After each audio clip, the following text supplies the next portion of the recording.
In today's passage from Matthew's Gospel, and actually, in a sense, we hear it echoed as Isaiah speaks to this, we encounter this sensitive theme of chosenness.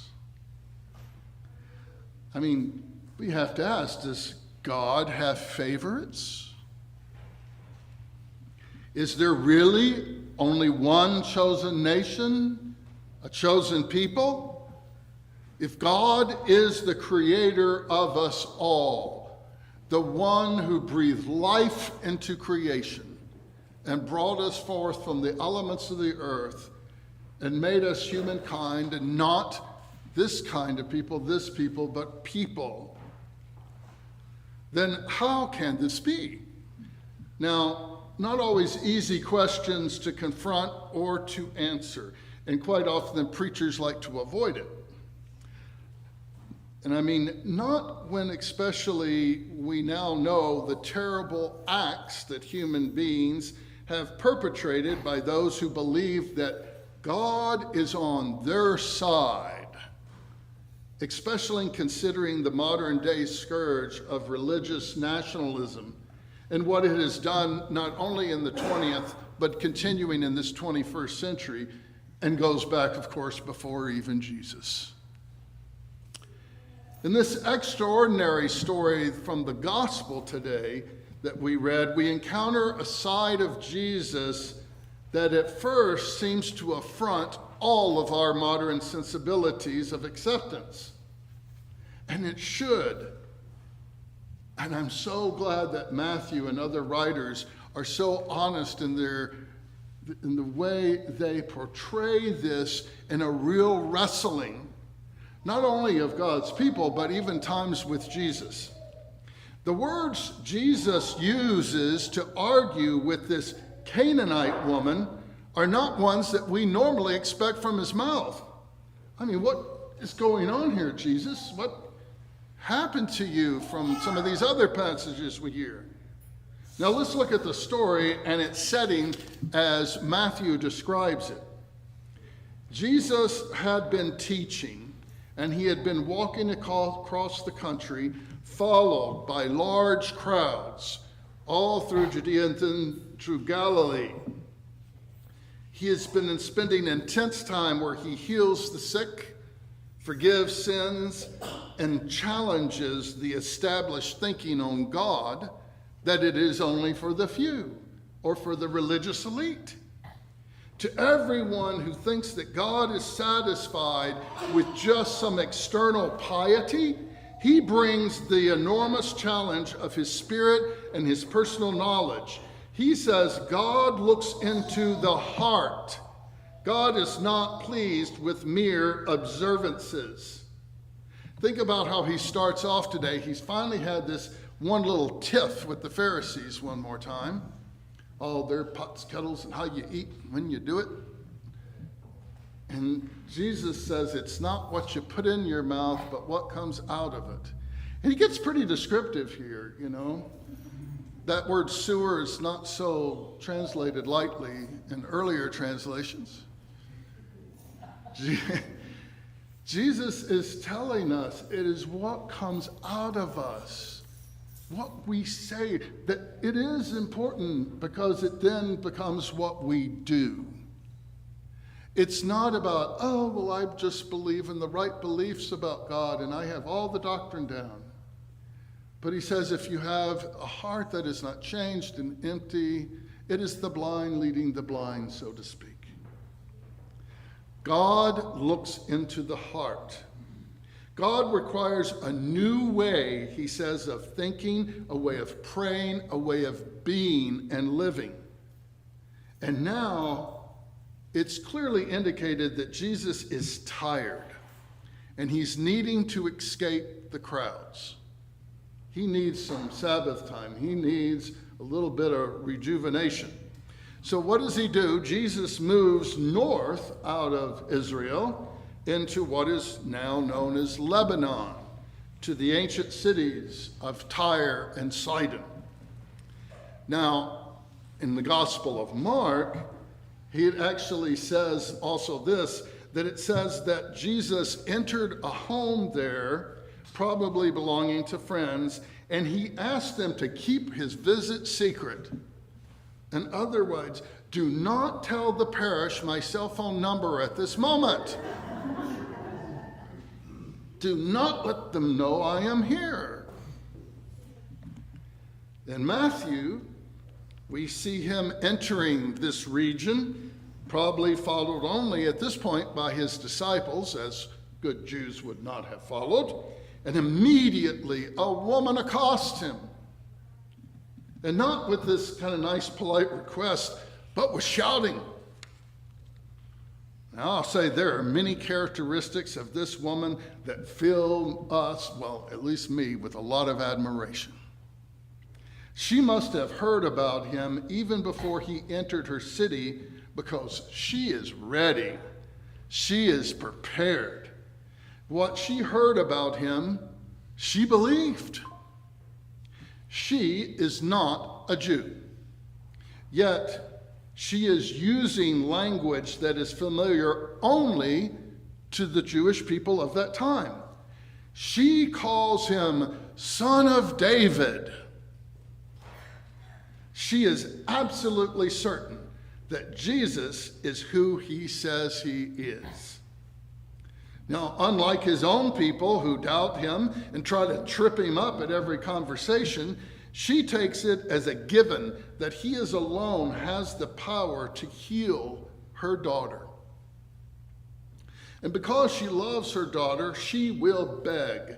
She will ask and shout until his power gives her what she wants, the healing of her child. In her pleading, her shouting, she asks first for mercy and then for healing. Apparently, Jesus keeps walking, but she follows. She doesn't give up. Jesus, however, is silent still at this point, and even his disciples are embarrassed and at her shouts and ask him to respond, "Send this woman away." They too are certain that because she is also not a Jew, she doesn't have the right to ask him anything. Now, Jesus says something. He says something, maybe a question he is thinking. He then speaks and says, "I was sent only to the lost sheep of the house of Israel." This had been his mission as had been known up to this moment. And he has worked at it every moment of his days to bring his own people back to God. Now, the woman hears his words, but she is the kind who does not let them keep her from seeking help. And what she knows is God's grace. Always that outcast that Isaiah refers to that seems to get it first. Now, Jesus uses his language that separates those who think they are God's chosen from those whom they consider outside of God's grace. The Israelites are the children, and the outsiders here in the story are the dogs. Now, in our age and our culture, this is pretty heavy language. We know it was not complimentary, even though I would be happy to be among the dogs, probably more often than some of the children. The bread that's given is the essence of life, and we know it must be given to the children. Now, the mother, however, does not budge. "Yes, Lord, but even the dogs eat the crumbs that fall from the master's table." This poor outsider, she understands that God's mercy is so great that even the tiny bit that escapes from the chosen ones, or at least the ones that think they are, is enough for healing and for doing good. In the strongest essence of all things, this is truly what faith is. In face of all obstacles, they know God is with them, and no one can be against them. She knows who she is, and she knows that only Jesus can heal her daughter. The rest at this point does not matter. She is a petitioner. She is not proud. She is determined. and full of faith. And it's interesting, everything changes. Jesus responds to this faith instantly. In those few minutes, Jesus recognizes that his mission has expanded, as shown by the faith of this woman.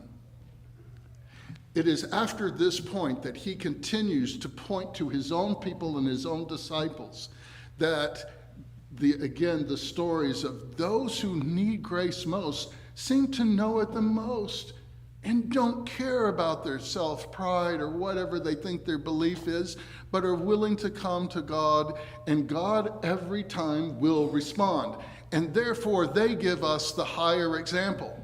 Just think of the story that we hear so often of the Good Samaritan. Remember, Samaritan was despised. But in Jesus's telling, the Samaritan, the outsider, is the hero of faith because he does and lives in what is taught, what is the covenant, to love God and to love your neighbor as yourself. In this moment, a poor woman has helped Jesus understand and helped him much. He did not come just for the children of Israel. And this changes from this day on. His mercy extends to everyone. And full of admiration, he responds first to her faith and then her wish for her daughter. He says quite simply, "Your faith is great. Your daughter is well." Thus, it is that we all benefit really from this woman's faith. An outcast becomes a catalyst of the gospel. This is the wonder of the gospel stories we hear. The good news comes from unexpected places. It is often in the gospel when we fear a challenge that it is purposely God's will to show us that it is in these unexpected places that we find surprising grace, mercy, and love. A woman ignored and considered a nuisance becomes an object then of the admiration of Jesus himself. Instead of sending her away, he extends his mission from the limits of Judea to the rest of the world. Remember his own last words before the ascension to his own disciples. "Go therefore into all the world, baptizing in the name of the Father, Son, and Holy Spirit. And remember, I am with you always." He didn't say go to Jerusalem and 10 miles outside of it, but to the world. The encounter does not happen within the land of the chosen today, but outside it, in the pagan realm of Tyre and Sidon. And once again, God brings good out of what seemed not good. There is no longer a difference between chosen or not chosen. It no longer exists. They now eat from the table and not just the crumbs that fall from it. We owe this woman a great deal, and the prophecy of Isaiah concerning foreigners is fulfilled that we heard today, as he said, they too will minister to the Lord. The incarnation, the coming of Jesus, the incarnate word is fully God, fully human. That God is embracing our humanity is vivid in this story today, as is the understanding of self-emptying of our will to become receptive to God's will. Jesus learned something from a humble woman and from a mother's love. This is a story that to be honored, to be proclaimed, and to fill us hopefully with gratitude. "Lord, have mercy on me," she cries. And the Lord shows mercy to the one considered an outcast. Many of you know next week we'll be having the liturgy will be done in the Rite One, the traditional language. And there's a wonderful prayer that some people go, "Oh, that I just love that we do right before communion. It's called the prayer of humble access. We say, we do not presume to come to this thy table, O merciful Lord, trusting in our own righteousness, but in thy manifold and great mercies. We are not worthy so much as to gather up the crumbs under your table, but thou art the same Lord whose property is always to show mercy. Grant us, gracious Lord, therefore to eat the body and blood of your Son, Jesus Christ, that he may dwell in us and we in him. Yes, and in ourselves, none of us, whether a Canaanite or a Jew, is worthy in ourselves. But what we hear in that prayer is we are made worthy by the grace, mercy, and love of God in Jesus Christ. God's mercy covers all of us. Therefore, let us live into God's mercy and love. Amen.